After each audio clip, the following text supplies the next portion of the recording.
मैं रो पड़ूंगा खुदा के बंदे, मैं रो पड़ूंगा अगर किसी दिन दोबारा मुझसे मोहब्बतों का सवाल पूछा, जवाल पूछा, मैं रो पड़ूंगा। मैं उसके दिल में रहा हूँ लेकिन अब उसके दिल से निकल चुका हूँ। वो अपने रास्ते चला गया है, मैं अपने रास्ते चला गया हूँ।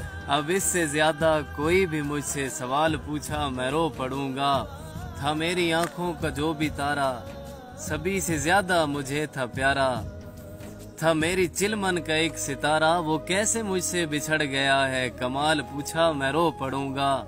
खुदारा अब भी है मेरी चाहत, वो चाहे मुझसे बिछड़ गया है। खुदारा सुन ले कभी भी उस पर जवाल आया, मैं रो पड़ूंगा। अभी मैं खुश हूँ, अभी वो भूली हुई है मुझको, मगर अचानक कभी जो उसका ख्याल आया, मैं रो पड़ूंगा। वो उसके होंठों की मुस्कुराहट, वो उसके चेहरे की रोशनी पर, कभी खुदाया जो इन अंधेरों का जाल आया, मैं रो पड़ूंगा। वाह वाह।